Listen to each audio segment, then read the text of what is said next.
नमस्कार दोस्तों, हमारी आज की कहानी का नाम है हलवा। आज हलवे में काजू बादाम कम थे। मुझे तो पूरा हलवा मेवों से और घी से लबालब पसंद है। तू इस बात को जानती भी है रजनी, फिर भी आज कम घी और मेवों का बनाया है। लगता है सास बनते ही तेरे पर निकल आए।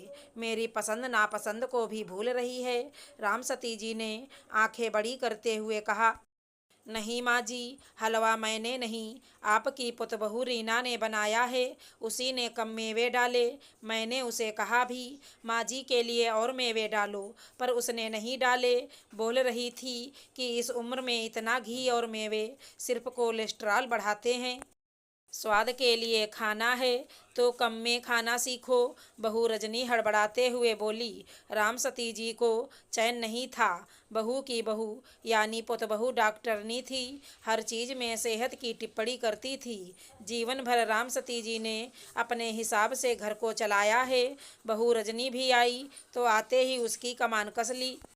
घर के तौर तरीकों से लेकर हर छोटी बड़ी चीज़ों को पसंद नापसंद को वो अपनी निगरानी में रखकर सिखाती। उनकी शुरू से ही सोच थी कि बहू को और पोता बहू की कमान हमेशा वो अपने हाथों में रखेंगी।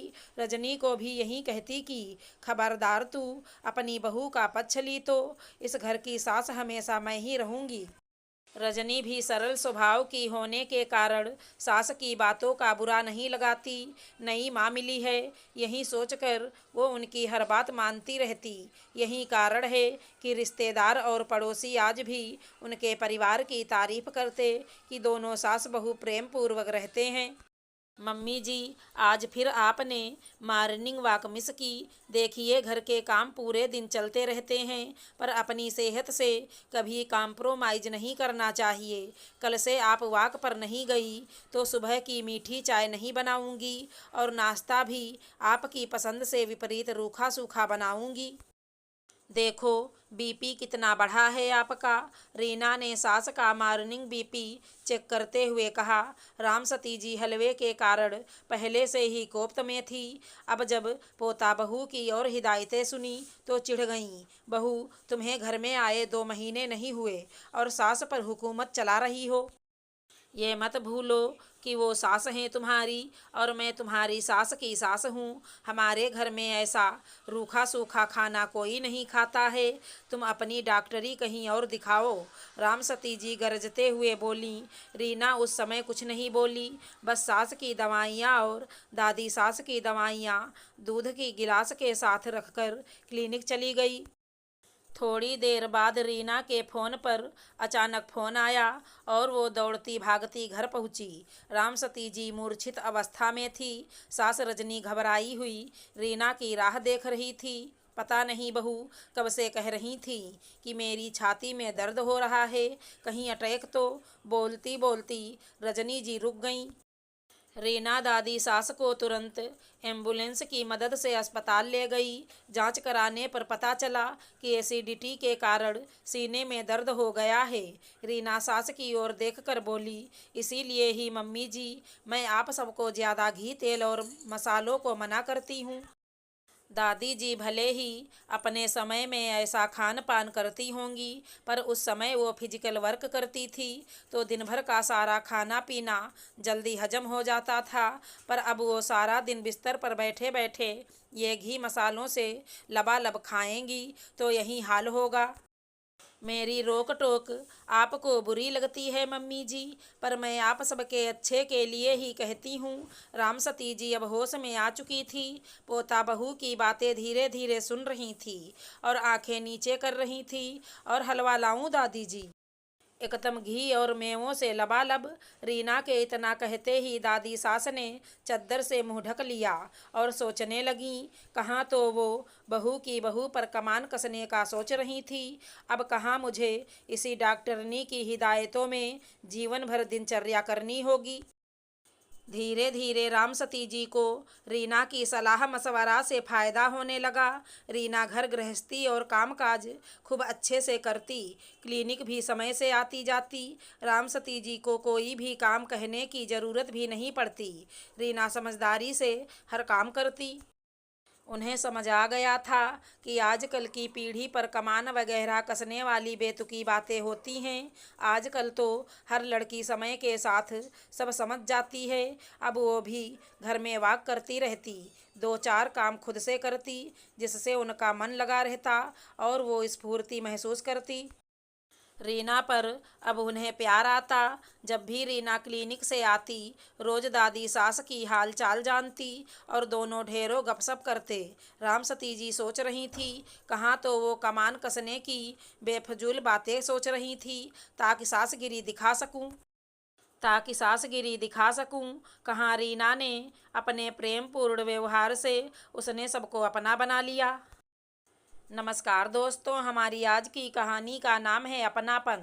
पूरे 4 महीनों के बाद हम पति पत्नी भारत लौटे हैं। पोती के पहले जन्मदिन पर अमेरिका से बेटे का बुलावा आया था। मैंने तो उत्साह और उमंग में शहर की पूरी दुकान खरीद ली थी। अब तक सिर्फ बेटे के लिए खरीदारी की थी। लड़कों के कपड़ों में भला कितनी वैरायटी मिलें, ले देकर वहीं शर्ट पैंट्स, गिने चुने खिलौने। पर अब मुझे अपनी पोती के लिए उपहार लेने थे। पति ने पूरी छूट दे रखी थी कि कर लो अपने शौक पूरे। रंग बिरंगे फ्राक, पायल, कान की बालियां और गुड़िया गुड्डे। न जाने मैंने कितनी जरूरी बेजरूरी सामानें इकट्ठी कर ली। पति देव सिर्फ मंद मंद मुस्कुरा कर रह जाते। शायद मेरी तरह वो भी पोती पर अपना प्यार लुटाने को बेचैन थे। हवाई जहाज पर सवार होकर हम 7 समंदर पार पहुँचे। पहले भी एक बार जाना हुआ था, पर इस बार की बात कुछ और थी। बेसब्री अपनी पराकाष्ठा पर थी। अपनी अगली पीढ़ी को देखने जा रही थी। अपने जान से प्यारी पोती को कैसे समय कटे और मैं उसे अपने अंक में भर लूं। पर सब कुछ कितना बदल गया था। मैं अपनी गुड़िया को गोद में लेने और उसके साथ खेलने को तरस गई। बहू ने पायल और कान की बालियां किसी खास मौके पर पहनाएगी, ये कहकर अंदर रख दिया और अन्य उपहारों को समेटकर स्टोर रूम में रख दिया। एक सुबह तीनों निकल जाते और शाम में ही आते। हमने कहा भी कि जब तक हम हैं गुड़िया को डे केयर में ना भेजो, पर वे कहाँ सुनने वाले थे। माँ, इसकी आदत बिगड़ जाएगी। अभी तुम और पापा हो, तुम्हारे जाने के बाद, इसलिए जैसा चल रहा है चलने दो। आप दोनों लाइफ एंजॉय करो, घूमो फिरो, मज़े करो। यहाँ आपको किसी चीज़ की चिंता नहीं करनी है। बस पूरे दिन घर में हम दोनों बच जाते और अजनबियों के देश में परायापन झेलते। कैलेंडर में दिन देखते कि कब इस स्वर्गिक काल कोठरी की अवधि समाप्त हो और हम अपनी मातृभूमि पहुँचें। आज की सुबह बिल्कुल अलग है। पूरा घर गौरैयों की चहचहाहट से गूंज रहा है। आंगन में बीसों गौरैया खुश होकर चावल के बिखरे दाने चुग रही हैं, मानो मेरा स्वागत कर रही हों कि हम सब बेसब्री से आपका ही तो इंतजार कर रही थी। अड़ोसी पड़ोसी सभी जुट गए हमारा हाल समाचार लेने। मेरी मुँहबोली पोती, जिसे मैं रोज पूजा के बाद किसमिस देती हूँ, अपनी कटोरी के साथ आ गई। दादी कहीं कम किशमिश ना दे दें, इसलिए कटोरी लेकर आई है। मुझसे थोड़ी नाराज है। आप क्यों चली गई थी इतने दिनों के लिए? मुझे मम्मा ने किशमिश नहीं दिया। मैंने आपको और दादू को बहुत मिस किया। अब बिल्कुल नहीं जाना। मैंने उसे कलेजे से चिपका लिया। दिल में एक अजीब सा सुकून मिल रहा था।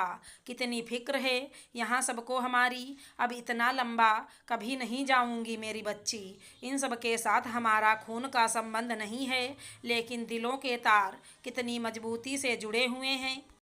सच, कभी कभी खून के रिश्तों से ज़्यादा दिलों से बनाए रिश्तों में अपनापन मिलता है। अगर हमारी कहानी पसंद आई हो तो चैनल को लाइक शेयर सब्सक्राइब करें। धन्यवाद दोस्तों।